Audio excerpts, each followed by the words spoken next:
Your ultimate pit stop, Piston Pundit, brings you breaking news. North America's latest clash isn't about oil, it's about water. President Trump has openly suggested tapping Canada's rivers like a giant faucet, even as Washington stalls talks on the Columbia River Treaty and stirs fears across the Great Lakes. But Prime Minister Mark Carney is holding firm. No transfers, no concessions. Beneath the politics lies a harsh truth.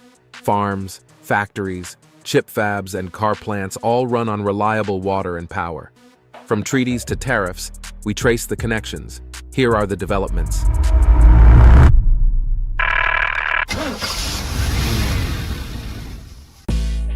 Flashpoint at the border, treaties, faucets, and frozen talks. For decades, U.S.-Canada water management has rested on two cornerstone agreements. The Great Lakes Water Quality Agreement, GLWQA, first signed in 1972 and modernized in 2012, safeguards drinking water for tens of millions while coordinating on invasive species, climate impacts, and phosphorus. Quietly, it keeps a third of North America's economy stable. Out west, the Columbia River Treaty, born after mid-century floods, co-manages hydropower, irrigation, and flood control across a basin powering towns, factories, and data centers from Montana to Oregon. But stability is faltering. In early 2025, Washington froze negotiations to finalize treaty updates, alarming British Columbia officials and utilities dependent on predictable flows. Trump's faucet remark, seen as targeting BC's rivers, stoked sovereignty concerns. Layer on tariff threats, and water becomes weaponized leverage. Why should automakers care? Because treaties shape hydropower supply, intake permits, and industrial planning. When talks stall, car plants delay expansions, chip fabs hedge bets, and supply chains brace for drought-driven disruptions. And that brings us to the next critical link: how water and electricity shape the silicon and steel of modern industry. Water, power, and silicon. Why factories can't run dry. The Columbia River Basin supplies roughly 1/3 to 40% of America's hydroelectric power, fueling AI data centers, aluminum, and the chip supply chain that underpins modern industry. Cheap, reliable hydropower made the Pacific Northwest a magnet for power-hungry infrastructure. But if treaty talks stall or coordination falters, grid planners lose critical flexibility just as demand surges from EVs and data centers. Semiconductor fabs show the risk most clearly. A leading-edge fab consumes millions of gallons of ultra-pure water daily for wafer cleaning. Arizona's TSMC site alone uses 4.75 million gallons per day and is racing to recycle 85 to 90%. Even so, uncertainty forces fabs to stockpile, build redundancies, or delay expansion, rippling into auto chip supply. For automakers, this isn't background noise.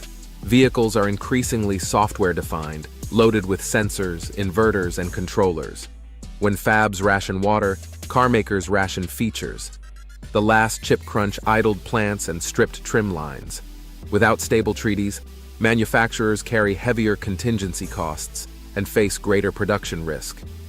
Before we dive into the next challenge, do us a favor. Smash that like button and subscribe to Piston Pundit.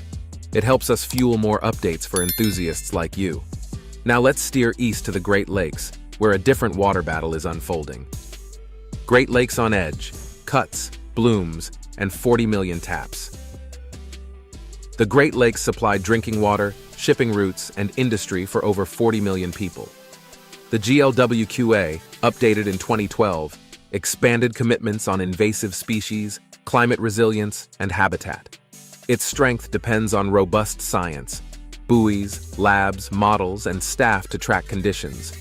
But recent NOAA funding cuts, including at the Great Lakes Environmental Research Lab, have weakened monitoring, delaying algal bloom warnings, and leaving utilities with less reliable data. For automakers, the stakes are real. This region is a manufacturing supercluster where paint shops, casting, and final assembly all need steady intake water and discharge permits. When algal toxins or silt spikes go undetected, plants slow or even halt, disrupting supply chains. The GLWQA was designed to prevent a return to the 1960s, when rivers burned and fish died, conditions unthinkable for today's auto hub. And water challenges don't stop at the lakes. Let's zoom in on how agriculture and assembly lines clash over the same precious resource. Agriculture versus assembly, the water math behind your car.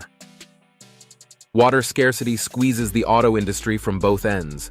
Upstream, agriculture supplies bio-based chemicals, rubber, and logistics, all vulnerable to crop volatility. Downstream, factories are heavy users, especially paint shops and surface treatments. Newer plants highlight big savings, tens of millions of gallons annually, but they still depend on stable municipal supply and predictable discharge rules. When regions ration or raise rates, costs spike just as automakers try to hold sticker prices. Debates continue over vehicle water footprints. Older studies suggested massive totals, while recent reports show assembly-only use in the low thousands of liters per car thanks to recycling. What's clear is that paint dominates demand, and automakers are investing in fixes. Toyota's Kentucky paint facility upgrade, for instance, expands output while cutting water use, a model of risk reduction through technology. Then there's silicon. Semiconductor fabs remain thirsty even with recycling, forcing regions chasing chips and cars to overinvest in reuse and aquifer replenishment. Work made harder when water diplomacy stalls. Which leads us to the political battlefield, where Ottawa is making its stance crystal clear. Ottawa's line in the sand, an auto industry fallout. Prime Minister Carney's refusal to sell bulk water isn't just politics, it's strategy. Canada is declaring freshwater a national asset governed by treaties, science, indigenous rights, and domestic law, not a bargaining chip. For the US, that means no Canadian fix for Western droughts and renewed urgency to modernize the Columbia River Treaty. Without updates, both countries face greater volatility in hydropower, flood control, and ecosystems as climate shocks grow. For automakers, the lesson is blunt. Treat water scarcity as structural, not temporary. Chip supply chains must cluster where municipal reuse is reliable, and grids aren't hostage to diplomacy. Plants need aggressive recycling and chemistry swaps in paint and coating lines, the biggest lever for cutting water risk. Great Lakes monitoring must remain funded, since the same science protecting tap water stabilizes industrial permits. Optics matter too. Demanding Canada's water while stalling cooperation rattles investors. The real winners, Ontario, Michigan, Tennessee, Kentucky, Texas, the Southwest, will prove water resilience with transparency, not rhetoric. And that sets the stage for our closing lap, where the verdict is clear. Final lap. Water, the new option package. Strip away the rhetoric and a simple truth emerges. The future of North America's auto industry is chained to its water future.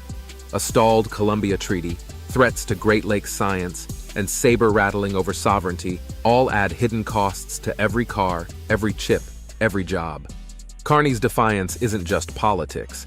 It's a reminder that dreams of bulk water pipelines belong in fiction, not factory planning. For Detroit, Ontario, and the Sun Belt, the winning formula is clear. Airtight recycling, resilient power grids, and treaty-backed governance. If Washington and Ottawa rebuild trust, by finalizing a Columbia framework and fully honoring Great Lakes commitments, factories can expand with confidence. If not, expect pricier builds, choppier supply, and investors steering toward regions with clearer rules. The next great performance upgrade won't be measured in horsepower, it'll be in hydropower and in the treaties that guarantee it. And before we wrap up, let's put the wheel in your hands. Do you think Carney's water stance strengthens Canada's auto future? Or does it put cross-border supply chains at risk? Should automakers invest more heavily in plant-level water recycling, even if it raises costs short-term? And how do you see semiconductor water demand shaping the next decade of car production? Drop your thoughts in the comments. We love to hear your take. Don't forget to subscribe to Piston Pundit so you never miss the next vehicle update or industry deep dive. Thanks for watching and see you in the next pit stop. You can now check out any of the videos on the screen. There's plenty more to explore.